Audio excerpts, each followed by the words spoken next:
Hello investor, welcome to common sense investing. दोस्तों, आज मैं बात करने वाला हूँ एक ऐसे शेयर की जो जब से निफ्टी 50 स्टार्ट हुआ था तब से निफ्टी 50 का आज भी ये पार्ट है। दोस्तों, आज मैं बताने जा रहा हूँ एक ऐसे शेयर की अगर देखा जाए तो निफ्टी 50 का पार्ट बनना इतना सिंपल नहीं होता है। उसके लिए बहुत सारे फॉर्मेलिटीज़ होते हैं जो फुलफ़िल करने होते हैं, और इस शेयर ने किया है। अगर मैं बता दूँ, एवेन्यू सुपर मार्ट जो डी मार्ट है वो भी अभी तक निफ्टी 50 का पार्ट नहीं बना है। तो ठीक है, चलो आ जाते हैं कंपनी के रिटर्न पर। कंपनी ने रिटर्न कितना दिया है? तो सबसे पहले शॉर्ट टर्म, ये देखिए कंपनी का रिटर्न है जो शॉर्ट टर्म में कंपनी ने रिटर्न दिया है। फर्स्ट डे में ठीक है 1%, 1 वीक में 6%, 1 मंथ में 3%। ठीक है, नेगेटिव रिटर्न ही होते हैं कंपनी के। ठीक है, अब हम आ जाते हैं थोड़े से लॉन्ग टर्म में।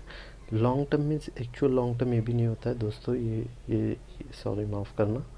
ये देखिए, ये लॉन्ग टर्म 6 मंथ हो गया। 6 मंथ में देखते हो 29% है। फिर कंपनी 1 ईयर में 52% दिया है, 2 ईयर में 22% दिया है। अब आ जाते हैं एक्चुअल लॉन्ग टर्म के ऊपर दोस्तों। ये देखिए, एक्चुअल लॉन्ग टर्म इसे बोला जाता है। सो कंपनी ने देखिए 3 ईयर में 29% रिटर्न दिया है, 4 ईयर में 29% दिया है, 5 ईयर में 46% दिया, और 10 ईयर में 152% दिया है। कंपनी ने 10 ईयर में 152% दिया है। दोस्तों, मैं क्यों बोल रहा हूँ आपको आपको यही सारे शेयर में रहना चाहिए जो कि फंडामेंटल स्ट्रांग है, वो लार्ज कैप है। दोस्तों, हमें कभी नहीं भूलना है ये कंपनी लार्ज कैप है। लार्ज कैप में आपको रिस्क बहुत मीन्स सबसे ज़्यादा कम होगा कंपेयर टू स्मॉल कैप और मिड कैप।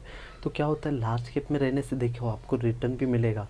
अगर आप चाहते हो कि एकदम फास्ट रिटर्न चाहिए तो आपको मैं स्मॉल कैप भी बता दूंगा, आपको मिड कैप भी बता दूंगा। बट लेकिन ट्राई कीजिए जितना ज़्यादा हो सके दोस्तों, अपना जो इन्वेस्टमेंट है वो लार्ज कैप में रखिए। और ज़्यादातर निफ्टी 50 के जो पार्ट है, ऐसा नहीं कि हमें निफ्टी 50 के सब शेयर में इन्वेस्टमेंट करना है। ऐसे तो 5,000 कंपनी और निफ्टी 50 में 50 कंपनी है, तो हमें सब कंपनी में नहीं। ऐसे में आपको शेयर बताते रहूँगा कौन से शेयर अच्छे कौन से शेयर नहीं अच्छे। तो निफ्टी 50 पार्ट का ये एक हिस्सा है। तो अब ये तो हो गया कंपनी के रिटर्न कितने हैं। अब हम आ जाते कंपनी के चार्ट के ऊपर। एक सेकेंड, कंपनी का चार्ट मैं आपको बता देता हूँ। कंपनी के चार्ट पे आ जाते हैं। दोस्तों, मैं यहाँ पे बात कर रहा हूँ बजाज ऑटो की। जी हाँ, बजाज ऑटो ये निफ्टी 50 का पार्ट है। प्लस अगर आप देखते हो तो ये टू व्हीलर में भी बहुत अच्छा कंपनी ग्रोथ दिखा रहा है। अगर आप देखोगे तो वर्ल्ड में largest selling two wheeler company बन गई है। और अगर आप देखते हो तो अगर कंपटीशन के रूप में अगर देखा जाए तो ये लेटेस्ट चेतक इनका एक नया नया इलेक्ट्रिक टू व्हीलर आया हुआ है। वो पुराना चेतक का मॉडल था जिससे अपडेट करके इन लोगों ने इलेक्ट्रिक कर दिया हुआ है। तो ये बजाज ऑटो की मैं बात कर रहा हूँ दोस्तों। बजाज ऑटो का अगर आप चार्ट पैटर्न देखते हो, एक सेकेंड में चार्ट पैटर्न दिखा देता हूँ आपको। ये देखिए, ये 1 मंथ का चार्ट पैटर्न है, 5 ईयर का चार्ट पैटर्न है, सॉरी 5 डेज, माफ़ करना, 1 मंथ का चार्ट पैटर्न है, 6 मंथ का चार्ट पैटर्न है। ठीक है, 6 मंथ में कंपनी इतना 26% दिया है। और ये है Y T D means Jan से लेके टिल अप्रैल जो भी चल रहा है आज के दिन तक, ये तब अभी तक का चार्ट पैटर्न है। अगर 5 ईयर लॉन्ग टर्म की बात करें तो देखिए कंपनी ने कितना दिया, 50% रिटर्न। अब बात कर लेते हैं मैक्सिमम की। कंपनी ने मैक्सिमम 1200% रिटर्न दिया है दोस्तों। अगर आप यहाँ पे एक आ जाते हैं, देखिए अगर आप यहाँ पे 1 लाख रुपीज़ भी लगाते ना, आज यहाँ पे ये 12 लाख रुपीज़ बन के आपको मिलते थे, 1 लाख रुपीज़। हाँ ठीक है, वो टाइम पे इतने पैसे नहीं होते थे, ठीक है। लेकिन एक चीज़ मैं आपको ये बता रहा हूँ कि दोस्तों देखिए, लॉन्ग टर्म में रुकने का बेनिफिट क्या होता है। अब जितना ज़्यादा लॉन्ग टर्म में दिखोगे आपको कंपनी उतनी अच्छी ऊपर जाते हुए दिखेगी। अगर आप शॉर्ट टर्म में आओगे तो ये देखिए, शॉर्ट टर्म में यही होता है, बस इसे ही शॉर्ट टर्म कहते हैं। तो ये रहा लॉन्ग टर्म का। अब मैं आपको थोड़े कंपनी के कुछ पैरामीटर दिखा देता हूँ, बैलेंस शीट दिखा देता हूँ, और कंपनी ने 52 वीक हाई कितना बनाया और कंपनी ने 52 वीक लो कितना बनाया वो दिखा देता हूँ। एक सेकेंड, अब आ जाते हैं उस पर। दोस्तों, कंपनी का जो 52 वीक हाई और लो है वो है, ये देखिए। कंपनी ने बनाया 52 वीक हाई 4000 1 करोड़ में है, 4 करोड़ 360 जो भी है समझ लीजिए, ये करोड़ में है 4361। और ये कंपनी का जो लो है, सॉरी सॉरी दोस्तों माफ़ करना, ये एक्चुअल में 1000 में ही है, मैं भूल गया।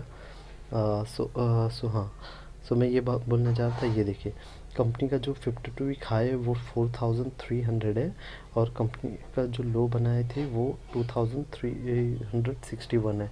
ये जहाँ तक होगा ये कोरोना के टाइम का ही बात, कोरोना के टाइम जब सब मार्केट गिरा था तब ये भी मार्केट गिरा था, ये वाला लो बनाया है।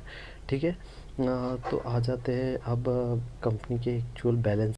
सो दोस्तों आ गए कंपनी के बैलेंस शीट के ऊपर। माफ़ करना, वो करोड़ मुझे, मैं एक्चुअली बैलेंस शीट देख रहा था तो मुझे लगा कि ये करोड़ में ही होगा, तो इसलिए मैं यहाँ का करोड़ वहाँ पे बोल दिया, माफ़ करना दोस्तों। सो ठीक है, अब हम आ जाते हैं कंपनी के रिज़र्व पर। ये देखिए दोस्तों कंपनी का रिज़र्व देखिए, ठीक है, ये 2012 से लेके अब तक का रिज़र्व है। देखिए कैसे 18,000 करोड़, 21,000 करोड़, 19 करोड़ और 21 करोड़। तो कंपनी ठीक है, ग्रोथ दिखाए कंपनी ने, बहुत अच्छी बात है। रिज़र्व कंपनी के अच्छे हैं, प्लस अब बोरोइंग देखते कंपनी ऐसा तो नहीं ग्रोथ दिखा रही है लेकिन उधार पे चल रही है। ये देखिए कंपनी के बोरोइंग, ठीक है, कंपनी ने इतना उधार नहीं लिया हुआ है, तो ये तो नॉर्मल ही है। ठीक है, अब आ जाते कंपनी के ऑपरेटिंग, जहाँ से कंपनी मेन इनकम कमाती है। तो दोस्तों मैं ऑपरेटिंग प्रॉफिट की बात कर रहा था, जिसे हम कैश फ्लो भी बोलते हैं। सो कैश फ्लो पे आ जाते हैं, ये देखिए ये कैश फ्लो कंपनी का ऑपरेटिंग प्रॉफिट, ऑपरेटिंग एक्टिविटी जो भी बोलो, ये कंपनी का जो ऑपरेटिंग एक्टिविटी है उसमें कंपनी एक्चुअल जो मेन बिजनेस है कंपनी का, टू व्हीलर सेलिंग में, उसमें कितना बनाया कंपनी ने। अगर मैं आपको लास्ट 3 ईयर का बताऊँ, 4200 है, यहाँ पे 2000 फिर से कम हुआ था, 2400, फिर 3800 है।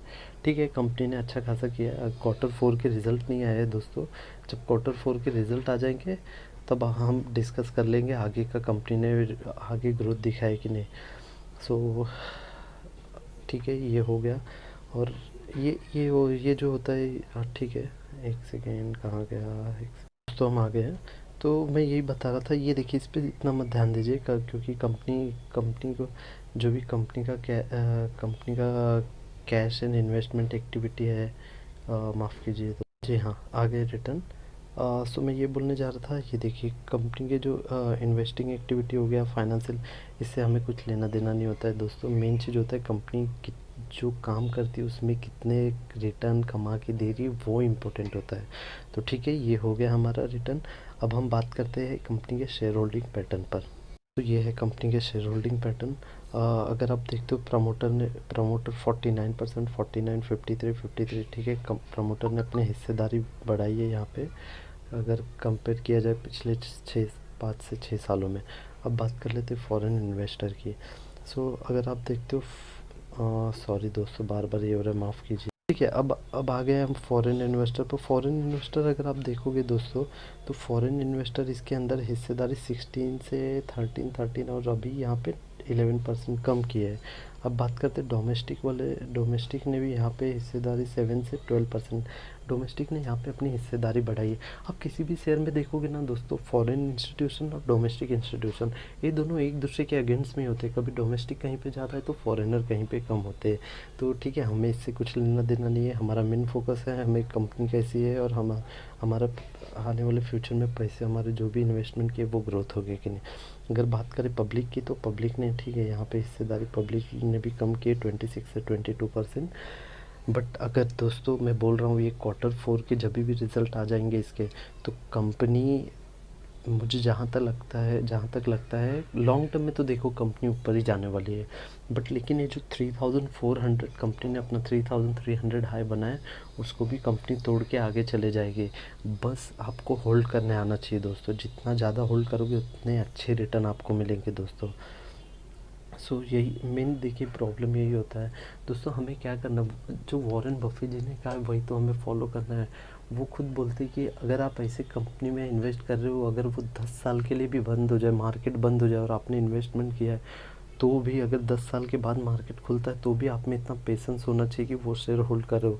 अगर आप नहीं ऐसे कोई शेयर लेने चाहते हो जो शॉर्ट टर्म में अगर आप जा रहे हो, तो प्लीज़ प्लीज़ मत जाइए दोस्तों।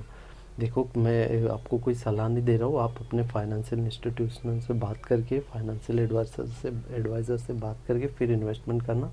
बट जो चीज़ बफे जी कर रहे हैं, हमें भी तो वही करना है, बस उनको फॉलो करना है।